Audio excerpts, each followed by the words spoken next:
Okay, so today we're going to do that Pesachim after Yud Gimel Amud Aleph. We're middle of dealing with. We finished off a whole discussion about how people make a mistake in time. Now we're dealing with back to the Chametz. So we said a few amudim ago that we had a Mishnah. The Mishnah said there's a machlekes between Tanoim of when exactly you have to check Chametz, when exactly you have to stop eating Chametz. And Meir said that there's three shittas. There's a Meir says that we eat chametz the whole 5th hour and we burn chametz the beginning of the 6th hour. The Yehuda said we eat chametz the whole 4th hour. The 5th hour we stop eating chametz, we don't burn it yet, and then we burn chametz in the 6th hour. So everyone agrees to burn chametz the 6th hour, just machlekes the Meir and the Yehuda when to stop eating chametz. Meir says we stop eating chametz at the beginning of the 5th hour. The Yehuda says we stop eating chametz at the beginning of the 4th hour. We had one last shita, which was Gamliel, which is in the middle. And when he said it depends which type of chametz we're talking about. If we're talking about chametz which is chulin, chametz which is mundane chametz, so then we have to stop eating that chametz on the beginning of the 4th hour, meaning 2 hours before the burning of the chametz. But if we're talking about chametz which is truma chametz, which is we want to avoid burning if unnecessary, so then avoid uneating if necessary. So then we eat chametz the whole 5th hour, the whole 4th hour, and do like the shita of Rabbi Meir. So Rav Gamliel is basically in the middle and says that that depends which type of chametz we're eating. If it's truma, then we have a whole extra hour to eat chametz. But if it's regular chametz, then we have to stop the 4th hour. So who do we pass like? Who's Allah like? So we're starting today. You're definitely Gimel Amud Aleph. The Gemara says it's let's see, 2 lines down. Amar Rav Nachman, Amar Rav. Nachman said the name of Rav. The halacha Rabbi Yehuda. The halacha is like Yehuda. The halacha is like Yehuda regarding burning chametz, that a person has to stop eating chametz at the beginning of stop eating chametz at the end of the 4th hour. The 5th hour, a person should stop eating chametz and leave it there. It doesn't burn it yet. He doesn't have to yet, but he should leave it. Toilin, it's called. We should leave it there, and then the 6th hour you stop eating. So you burn the chametz. So Allah goes like Rabbi Yehuda that we eat chametz the whole 4th hour, 5th hour we stop eating chametz, and then the 6th hour we burn it. Says the Gemara, Amalei Rav Nachman. Rav said to Rav Nachman. Rav said to Rav Nachman, why are you saying that Allah is like Rabbi Yehuda? Maybe say the halacha is like a Meir. Maybe say the halacha is like a Meir that you can eat chametz the whole extra hour. Instead of Rabbi Yehuda is that you have to wait the 5th hour. You just don't do anything with the chametz. You can't eat it. You don't do anything. Say the halacha is like a Meir. The Meir says you eat chametz the whole 5th hour, but at the beginning of the 6th hour we should burn it. Why should we say the halacha is like a Meir? The Sasam not Tana cover say because we have a Mishnah that the Mishnah says the opinion of a Meir is stam. Yeah, so Rabbi was Masechta of the Mishnahs, and a lot of times Rabbi said dinim without saying who said it. It's called the Stam Mishnah. Stam Mishnah, the din is that Allah is always like a Stam Mishnah. Because if Rabbi stuck the din without saying who it was, Rabbi is trying to tell us this the halacha. And if we find the Stam Mishnah, the halacha is always like the Stam Mishnah. So we have a Stam Mishnah that says that now, and we have a Mishnah that says, we learn it soon, that the Mishnah says, Kol Shal Shemutar Lecha, any time which is mutar to chametz, Michael, you're able to feed it to the animal. Meaning, there's never a time that chametz is mutar to eat and it's aser to use. Anytime that's mutar to eat, it's mutar to use. Anytime that's aser to eat, it's aser to use. So, according to this Stam Mishnah, we see clearly that we're passing like the Meir. Because if it was according to Yehuda, there's a time that it's aser to eat chametz, which is it's aser to eat chametz, which is the beginning of the end of the beginning of the 5th hour. It's aser to eat chametz, but still you're able to use the chametz until the 6th hour. So how did that fit with the Stam Mishnah that says Kol Shal Shemutar Lecha? Anytime you're able to eat chametz, you're able to feed the chametz. So that would be mashal. Allah is like a Meir. Says now answers the Gemara. Nachman answers he loves stamahu. The reason why it's a Stam Mishnah over there is not because it goes according to Meir, is because it goes according to Gamliel. Meaning the Gemara doesn't tie chase, but actually explains that The Gemara is going to say, so we had a problem with this Mishnah. The Mishnah says,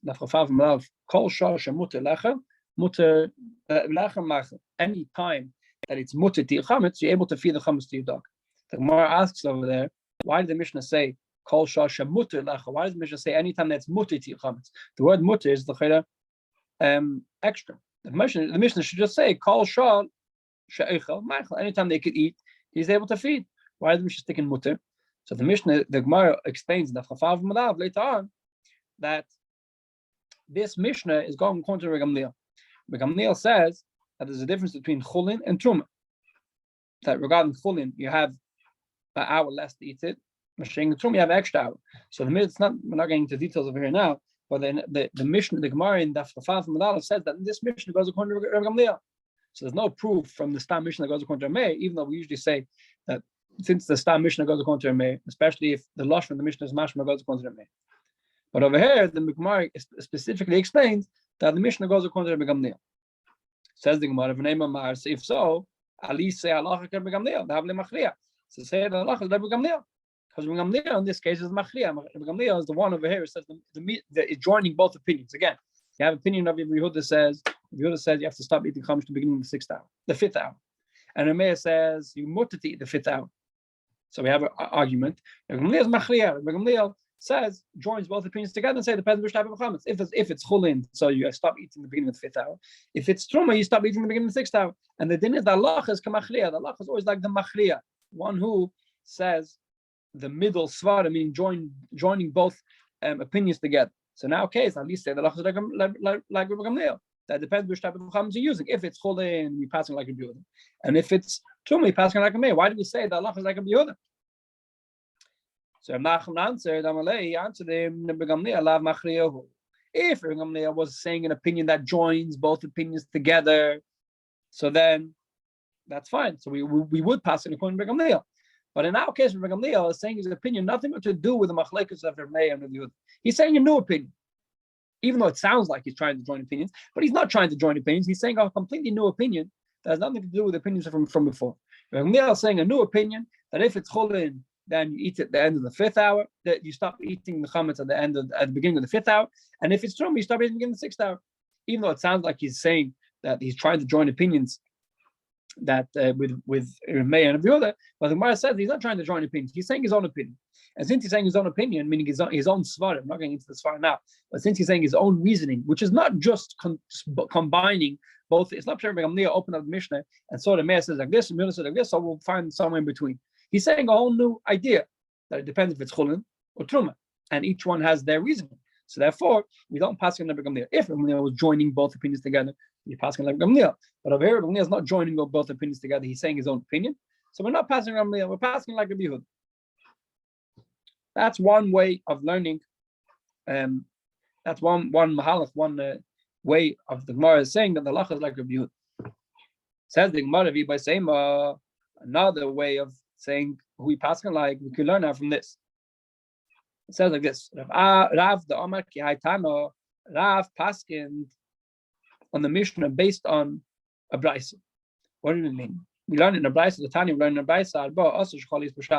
What if Erev Pesach falls on Shabbos? If Erev Pesach falls on Shabbos, we can't burn the chametz on Shabbos, right? Sure, everyone remembers a few years ago we had Erev Pesach fell on Shabbos, and we can't burn the chametz on Shabbos. So what do we do when we burn it? We burn the whole chametz milifnei Shabbos. We burn the whole chametz on Erev Shabbos. Friday afternoon, we sit and burn the chametz, even though the time of chametz didn't start yet, and we're still going to have the Shabbos the next day and that night. But we burn chametz the day before. We burn all the chametz milifnei Shabbos from before Shabbos. Not only all the chametz, the serifin trumas tameis, any truma which became tamei, we also burn them. Tluyos, any truma that is a suffix, if it's tamei or it's tar, we also burn them. Utaheres, and any truma which is tar, which is pure, that a kohen can still eat it, we also burn it then. Besides, but we leave from the truma with the tar de truma. If you're a kohen, you still have tar de truma inside your house, so you should leave. You should eat your Shabbos meal from that 2 meals from that truma. Why? Because there's an isser of getting rid of truma for no reason. So we want you should take your Shabbos meal from the truma and not have to burn it. You burn all the rest of the truma because you're forced to, but you should leave 2 meals to eat for Shabbos meal. But he finishes off, in order to eat chametz until when? Until the 4th hour in the day. Divrei Rebbe Lezer and Yehuda ish bar Tosa. These are the words of Rebbe Lezer, the son of Yehuda of bar Tosa, which is said in the name of Rebbe Yeshua. So again, we see over here that Rebbe Lezer says, stop eating chametz from the 4th hour, which fits together with the opinion of Rabbi Yehuda. Amrullah, told Rebbe Lezer, why should you burn all the Torah truma? Burning chametz, burning truma for no reason is not a good thing. Maybe you're going to find guests. You're going to have other kehanim, which are going to be your guests on Shabbos. And if you're guests on Shabbos, so they're going to be able to eat the chametz, eat the truma de chametz, and then you won't have to burn it. Why should you burn the whole thing in Erev Shabbos? Amalahem, so Beleza answered, no, so you're going to, the case of Big he searched the whole city. He went to all the kehanim, asked them if they want to be his guests for Shabbos and eat and finish off the chametz. And they all said no. So therefore he had no choice but to burn the chametz, the truma de chametz, and leave 2 meals for himself. Amrullah, so Rabbi answered, what do you mean he checked the whole city and found there's no guests? Maybe there's going to be guests which are from outside the city. You check the city for guests, there's no guests. Maybe there's going to be other guests from outside the city that are going to come. Maybe they're last minute, they had to stop in the city over for Shabbos, and they're going to have to, and they're going to need the food to eat, and you're going to be able to feed them from this truma de chametz instead of burning it. So Amalahem, Rabbi Lezer answered them, according to you, that we're chayshish for such a far off case that kehanim are going to come from out of town, and therefore I shouldn't burn my chametz in Erev Shabbos. So you shouldn't burn even the chametz, which is tloyis, which is a suffix. Again, there's 3 types of truma. You have truma, which is tameh, which became tameh, which has a chiv to burn anyway. Then you have chuma, which is tar, which is a chiv to eat, not to burn. And then you have tloyis. Tloyis means that the chametz is a suffix. We don't know if it's tameh or tar. Maybe it became tameh. We think that there's a reason for us to be chesed that became tameh, but we're not 100% sure. So we just said before, what do you do with such a chametz, such a truma if it's Erev Pesach? You should burn it, meaning on Friday you should burn it. If you're chesed, so it says Rebbe Lezer, back to Chacham, if you're chesed, that guests are going to come out of town and therefore I shouldn't burn my Torah chametz. Also for chametz shasafik, I should also be chesed for a fire of shash. What's the fire of shash? Because Shem Yav Eliyahu, maybe Eliyahu Navi is going to come, maybe Mashiach's going to come. Eliyahu Navi is going to come to tell us the Mashiach's coming. V'yitarnim. And Eliyahu Navi is going to answer all the questions that people are going to ask him. And we're going to be able to ask Eliyahu Navi if this chametz is tar or tameh. So instead of burning Erev Pesach, Erev Shabbos, I should wait. And maybe Eliyahu Navi is going to come and be matay the chametz, and therefore I shouldn't burn. Amrullah, so Rabbi answered him to Rebbe Lezer, no. We're not chesed regarding guests coming from out of town. Kehanim, we are chesed. Maybe guests are going to come. When it comes to Eliyahu, we're not chesed. Eliyahu is going to come. Why not? Because by muftach lem Yisrael, so the famous Gemara, the Yidden were already promised. She'ein Eliyahu ba loy ba'av Shabbosis, loy ba'av Yom Tov. Eliyahu Navi is not going to come Sayin Erev Shabbos and Sayin Erev Yom Tov. Why? Because the Mashiach is going to come on Erev Shabbos and Erev Yom Tov. Then it's going to be people are busy cooking challah, and it's not good for the Yidden. It's going to be a hectic Erev Shabbos when Mashiach comes at Erev Shabbos. So we already have a promise that Mashiach and Eliyahu Navi are not coming on Erev Shabbos. Okay, so the whole discussion is the Rebbe goes through a few times that there were quotes from the Brisker Rav that it can't be that there's a chiyuv to believe in Mashiach every single second, every single day. We don't say the Yud Gimel Ikrim, but in the Yud Gimel Ikrim we say that we believe in Mashiach Chol Yom Shavi. He's going to come every single day. So how does it fit the Gemara? He's not going to come in Erev Shabbos. So the Brisker Rav explains, Rebbe brings down a few times that even though it says Mashiach is going to come in Erev Shabbos, number one, we could say that Yidden are going to be meichel. The reason why he's not going to come in Erev Shabbos is because of us. What if we meichel? If we forgive him, then he's going to come. Another answer is that he's going to come anyway. He could come in Erev Shabbos, and when he comes, Mashiach's going to already find the answer already how to fit it with the Gemara. So we're relying that Mashiach's going to come, and we're going to ask him, how did you come in Erev Shabbos? And he give us an answer. Mashiach knows his stuff. So he's going to give us an answer how he came in Erev Shabbos. But there's still a chiyuv to believe Mashiach's coming on Erev Shabbos and Yom Tov. Okay. What do we see from there? The Brisa finishes off.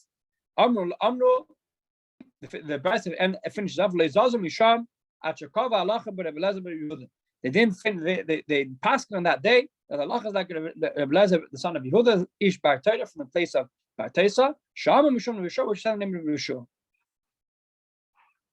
So again, what did Rabbi Eliezer say? Rabbi Eliezer said we stop eating chametz from the 4th hour, which is mashma they go to Rabbi Yehuda. From that which you pass in the halachas like Yehuda, is it regarding all the details of that which Rabbi Eliezer said, or it's only regarding burning the chametz? My lava filo lechel isn't the pshat in the brisa that we pass in like Rabbi Eliezer even regarding eating chametz, that the time to eat chametz is until the end of the 4th hour, and even by truma. So from here we see the halachas like Rabbi Yehuda. Here's a clear proof, because if you pass in like everything Rabbi Eliezer said, then he also said that the time to eat chametz, even though it's not really, that's not what they're arguing about. They're arguing about which type of chametz to burn. But in Rabbi Elazar's words, he also mentioned that we should stop eating chametz at the end of the 4th hour. So Amar Rav Papa Shmei the Rabbi, Rav Papa said the name of the Rabbi. When we passed when we said that, when the Brisa said the halachas like Rabbi Elazar, it didn't mean that even regarding this detail of when to stop eating chametz. That's not what we meant to say the halachas like Rabbi Elazar. We meant to say the var regarding the argument of which chametz to burn. That's the halacha like Rabbi Elazar. The halacha, yeah, again, there was an argument in the Brisa. There was an argument in the Brisa which chametz to burn. Do we burn all the truma, or we burn only tamdik truma? Rabbi Elazar said we burn all the truma. Chacham said we burn only the tamdik truma. So regarding that, that's what we pass on like Rabbi Elazar. That's what we pass on Rabbi Elazar, that we should burn all the truma. But regarding the time Rabbi Elazar mentioned of when to stop eating chametz, even though it fits Rabbi Yehuda shita, I can't bring a proof from there that we pass on like Rabbi Yehuda, because it could be that which you said the halachas like Rabbi Elazar is for the other details. Regarding this detail, we don't actually take him as opinion. So we still have to find the proof that our Mishnah, the halacha in the Mishnah, is according to Rabbi Yehuda. Says the Gemara further, Rabbi also holds of that which Rabbi Nachman said, the halacha is like Rabbi Yehuda. How do we know Rabbi held of that halacha? Ravin said, Ravin the son of Ravada said,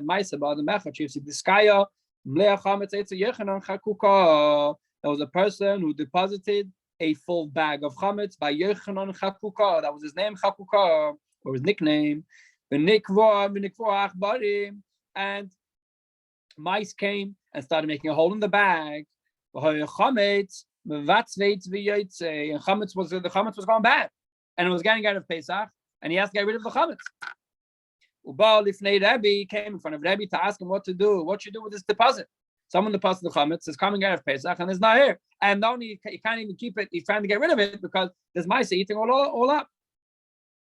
So Rabbi told him, the first hour of the day of Erev Pesach, he told him Hamtin, wait, maybe the owner's still going to come. Shniya, the second hour of the day, Amle Hamtin, still carrying on waiting because maybe the owner's going to come. Erev Pesach is a long day. Shlishi is the third hour of the day. Remember, Rabbi Yehuda says that the end of the 4th hour, that's when you have to stop eating chametz. So the third hour of the day, he told him, Hamtin, wait, you can still, the owner still might show up. Revi, the 4th hour of the day, Amle Hamtin, wait. Chamisha Samalai, when it came the 5th hour, he told him, say, go and sell it. Why the 5th hour he told him go and sell it? My lab is it not to sell it lanachim to goyim, kafir Rabbi Yehuda, because of Rabbi Yehuda. Who he said to sell it to who? So if you take him the opinion of Yehuda, he can't sell it to a yid because the yid is the beginning of the 5th hour is asati chametz already. So it must be when he said to sell it, sell it to a goy. So there's a proof for that Rabbi passing like Rabbi Yehuda. Rabbi said to sell it. Mistami didn't mean to sell it to a yid because if it's Rabbi Yehuda's opinion, then selling it to a yid doesn't help because a yid it's also about no, I can't eat it. So he must mean to sell it to a guy. And for here we have a clear story. Rabbi passing according to Rabbi Yehuda.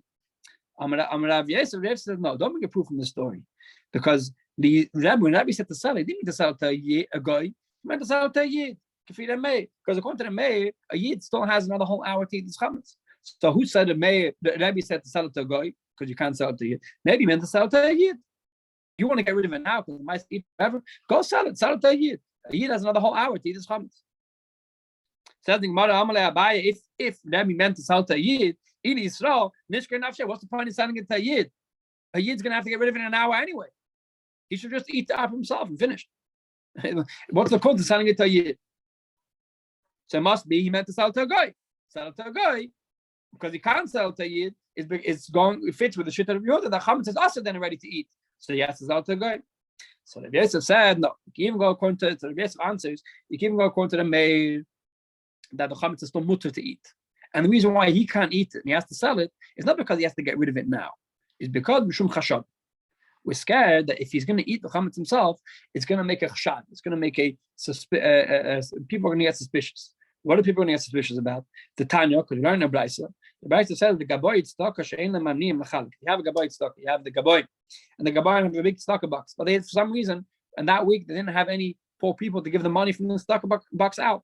And in the tzedakah box, you have a lot of change, right? So they don't want to keep a full tzedakah box. They have to empty it out. How do you empty it out? You make change. Who do you change it by? So what's the best option? To change it by them. They need change also. So the Rabbi says no. They ain't they have when they change the change, right? Let's say you have a whole bunch of tzedakah bucks, a whole bunch of 1p coins. They want to make it into a pound coin. They can't change it with their own money because it's a shot. People are going to think that if they change it themselves, then they're gonna not change it properly. They might knock off a few pence and they'll make some money. And so to Gaboy Tamfoy, so when it comes to Gaboy and people who have a soup kitchen, which didn't have any poor people to give out their food. What should they do with their food? They shouldn't eat it themselves. They should sell it to someone else. They shouldn't sell it to themselves. Because says in Pasuk, a person has to do actions, even though he's right, but he should do actions that are clean and don't arouse suspicion. So since a person has to do action that doesn't arouse suspicion, so a gaba of tzedakah should never sell stuff to himself or change money with himself, because then people get suspicious. Oh, he's changing money with himself. Obviously, he gave himself a discount.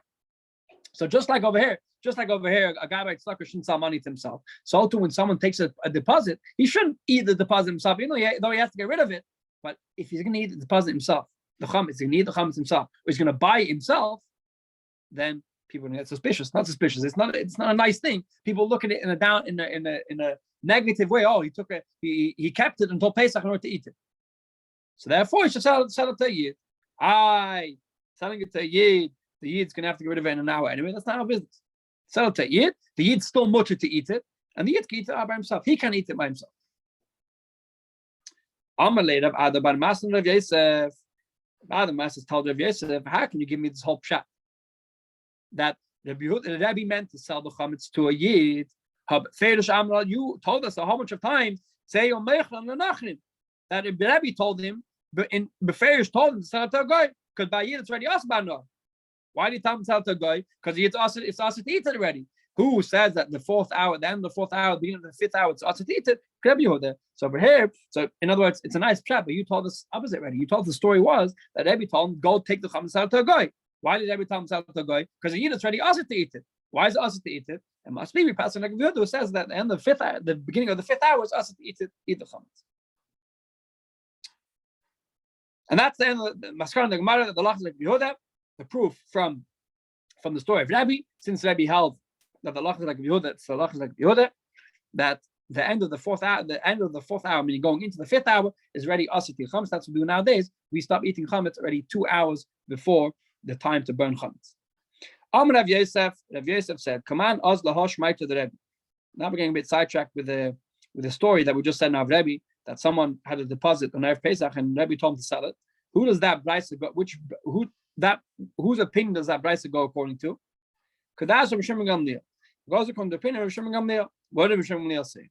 We learned in the Mishnah, if you deposit fruits by your friend, if you even deposit fruit by Shimon, and then he goes to a different country, even though they're going very bad, the mice eating them up, or they're going moldy, the guy, the person who has the deposit shouldn't touch them, shouldn't sell them, shouldn't touch them, just leave them in his house. It's not his responsibility.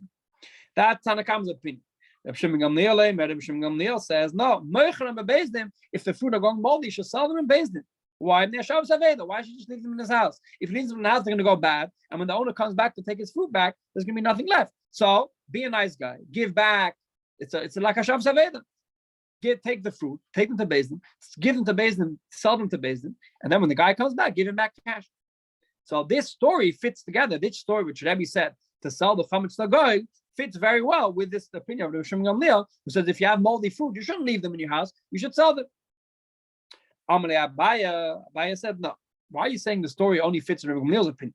Didn't we learn on this brisa that Amar Rabbi Bar Chana, Amar Rabbi Yechon, that Rabbi Bar Chana said in the name of Rabbi Yechon, Loi Ella, Loi Shanu Ella. When the Chachamim say you shouldn't sell them, is only b'chtei chesena. If they're losing, let's say you have a bag of apples. How many apples go moldy in the first few weeks? Let's say 10 apples. So only if the regular amount of loss is happening, then you shouldn't sell them because the owner's expecting them to have the rest of the apples. And if something irregular happens and all the apples are going moldy, or in our case, Pesach is coming and all the chametz are going to be aser, then everyone agrees. Side of Gamliel and Side Tanakama says Mechan and Bezdin, Sodom and Bezdin. But Kosh Kenach, sure in our case for chametz, the opposite lagamni, because they're going to be in an hour. They're going to be completely worthless because Pesach is coming. So therefore, everyone agrees. Side of Gamliel and Side Tanakama, everyone agrees in our case that you should sell them to a goy. Okay, we're going to stop over here with Gimel and Beis.